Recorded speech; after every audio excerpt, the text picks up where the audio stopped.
हाँ, आज हम बात करते हैं प्रकाश विद्युत प्रभाव की, फोटो इलेक्ट्रिक इफ़ेक्ट। तो जब किसी धातु की सतह पर विशिष्ट तरंगदैर्ध्य का प्रकाश डाला जाता है तो उसमें से इलेक्ट्रॉन उत्सर्जित हो जाते हैं। इस घटना को हम कहते हैं प्रकाश विद्युत प्रभाव। जैसे अपने पास कोई धातु है, उस धातु पर यदि आप कोई प्रकाश डालते हो तो उस धातु की सतह से इलेक्ट्रॉन का क्या हो जाता है, उत्सर्जन हो जाता है। इसी घटना को प्रकाश विद्युत प्रभाव कहा जाता है। इस प्रकाश विद्युत प्रभाव की व्याख्या आइंस्टीन ने की। आइंस्टीन ने प्लांक के क्वांटम सिद्धांत का उपयोग करके प्रकाश विद्युत प्रभाव की व्याख्या की। आइंस्टीन ने माना कि विकिरण में जो ऊर्जा के क्या होते हैं, छोटे छोटे पैकेट होते हैं और इन ऊर्जा के छोटे छोटे पैकेट या बंडल को ही अपन क्या कहते हैं, क्वांटा या फोटोन। यानी कि अपन कह सकते हैं कि प्रकाश जो होता है वो प्रकाश ऊर्जा के छोटे छोटे पैकेट या बंडलों से मिलकर बना होता है और ऊर्जा के छोटे छोटे पैकेट या बंडलों को अपन कहते हैं क्वांटा या फोटोन। और फोटोन की जो ऊर्जा होती है वो अपने पास होती है इक्वल टू एच डी। प्रत्येक फोटोन में ये ऊर्जा समाहित होती है।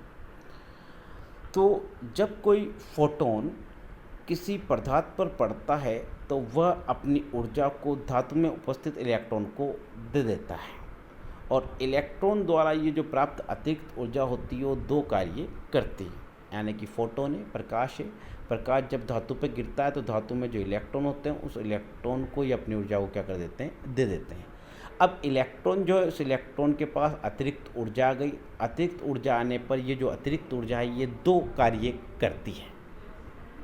पहले कार्य की बात करें तो ये इलेक्ट्रॉन को धातु की सतह से बाहर निकालती है और इलेक्ट्रॉन को बाहर निकालने के लिए कुछ कार्य करना पड़ता है जिसे हम क्या कहते हैं, कार्य फलन कहते हैं। यानी कि इलेक्ट्रॉन को जो अतिरिक्त ऊर्जा प्राप्त हुई वो इलेक्ट्रॉन को धातु की सतह से क्या करेगी, बाहर निकालेगी। तो ऊर्जा के दो काम में से पहला काम हो गया कि धातु की सतह से इलेक्ट्रॉन को क्या करेगी, बाहर निकालेगी, यानी कि कार्य फलन के बराबर वो कार्य करेगी। दूसरा, ये जो अतिरिक्त ऊर्जा है वो इलेक्ट्रॉन जब बाहर निकल जाएगा तो बाहर निकलने के पश्चात उस इलेक्ट्रॉन को क्या प्रदान करेगी, गतिज ऊर्जा प्रदान करती है। तो दो कार्य हो गए अतिरिक्त ऊर्जा के, एक तो इलेक्ट्रॉन को बाहर निकालना, इलेक्ट्रॉन को बाहर निकाल कर उसको गति ऊर्जा प्रदान करना।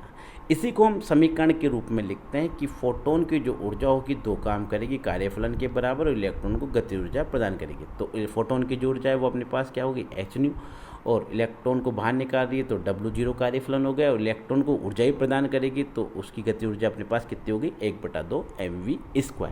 तो ये समीकरण नंबर अपने पास हो गई 1।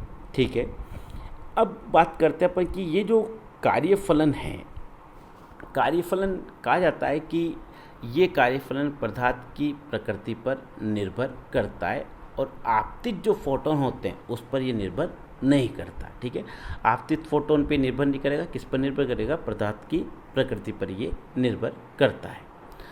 आपतित फोटोन की जो ऊर्जा है अगर अपन उसको परिवर्तित करते हैं तो इलेक्ट्रॉन का वेग भी क्या हो जाएगा, परिवर्तित हो जाएगा। ठीक है, आपतित फोटोन की यदि अपन एनर्जी चेंज करेंगे तो जो इलेक्ट्रॉन है जो बाहर निकलता है गतिज ऊर्जा से, उसका वेग भी क्या हो जाएगा, परिवर्तित हो जाएगा। तो यदि आपतित फोटोन की ऊर्जा का मान यदि आपतित जो फोटोन है उसकी ऊर्जा का जो मान है यदि अपन कार्यफलन के बराबर कर दें तो इलेक्ट्रॉन की गतिज ऊर्जा क्या हो जाएगी, 0 हो जाएगी। यानी कि हम कह सकते हैं कि इलेक्ट्रॉन का उत्सर्जन नहीं होगा। यानी कि जो आपतित फोटोन है उस आपतित फोटोन की जितनी भी ऊर्जा अपन किसके बराबर कर दें, कार्यफलन के बराबर कर दें। कार्यफलन के बराबर कर देंगे तो वेग क्या हो जाएगा, इलेक्ट्रॉन का 0 हो जाएगा और इलेक्ट्रॉन का उत्सर्जन नहीं होगा। यानी कि इसमें कोई गतिज ऊर्जा नहीं आ पाएगी। जो अपन ने एनर्जी जो दो काम कर रही थी वो एक ही काम करेगी, अब किसके बराबर करेगी, कार्यफलन के बराबर। तो इलेक्ट्रॉन को वो गतिज ऊर्जा प्रदान नहीं कर पाएगी। तो वह न्यूनतम ऊर्जा इलेक्ट्रॉन का उत्सर्जन कब होगा, तो वह न्यूनतम ऊर्जा जिससे कम ऊर्जा के फोटोन पर इलेक्ट्रॉन का उत्सर्जन नहीं होता वही क्या कहलाती है, देहली ऊर्जा कहलाती है। यानी कि किसी भी धातु की सतह पर यदि अपन को प्रकाश डालना है तो देहली ऊर्जा के बराबर अपन को प्रकाश डालना ही पड़ेगा, अन्यथा इलेक्ट्रॉन का उत्सर्जन नहीं होगा। इसी प्रकार आवर्ती के रूप में अपन कह सकते हैं, तो आवर्ती के रूप में अपन कह सकते हैं कि वह न्यूनतम आवर्ती जिससे कम आवर्ती के फोटोन द्वारा इलेक्ट्रॉन का उत्सर्जन नहीं होता, वही क्या कहलाती है, देहली आवर्ती कहलाती है। तो देहली ऊर्जा व देहली आवर्ती वह है जिससे कम ऊर्जा या कम आवर्ती पर इलेक्ट्रॉन का उत्सर्जन नहीं होता। तो इसी बात को अपन समीकरण की फॉर्म में लिखते हैं।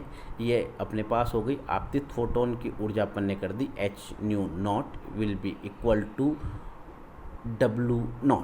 ठीक है, आपतित फोटोन की ऊर्जा किसके बराबर होगी, कार्यफलन के बराबर होगी। जब आपतित फोटोन की ऊर्जा कार्यफलन के बराबर हो गई तो इसको अपन ने क्या नाम दे दिया, समीकरण नंबर 2। अब इस समीकरण नंबर 2 से अपन को समीकरण नंबर 1 में मान रखना है। तो समीकरण नंबर 2 से अपन मान रखेंगे किसका, कार्यफलन का समीकरण नंबर 1 में। जैसे अपन मान रखते हैं तो अपने पास समीकरण चेंज हो जाती है और होती है अपने पास h nu equal to h0 plus 1/2 mv²। ठीक है, और आप ये अपने पास 1/2 mv² इक्वल टू हो गया, अपने पास पक्षांतरण कर दिया अपन ने इसका, तो अपने पास एक है ये h nu minus h nu naught, और 1/2 mv² equal to h bracket nu minus nu naught. ये अपने पास समीकरण नंबर 3 आ गई। ये अपने पास महत्वपूर्ण समीकरण है, और ये जो महत्वपूर्ण समीकरण है इसी को अपन क्या कहते हैं, आइंस्टीन की प्रकाश विद्युत समीकरण अपन कहते हैं। कहा जाता है कि ये जो प्रकाश विद्युत प्रभाव है इसका जो उपयोग है वो प्रकाश विद्युत सेलों में किया जाता है, रिमोट में किया जाता है, टीवी सेट में किया जाता है। ठीक है, सबसे अधिक आजकल इसका उपयोग सोलर सेल में किया जाता है। सोलर सेल से इसमें प्रकाश विद्युत प्रभाव को काम में जाता है जिससे अपन लाइट जनरेट करते हैं। तो ये था अपने पास प्रकाश विद्युत प्रभाव।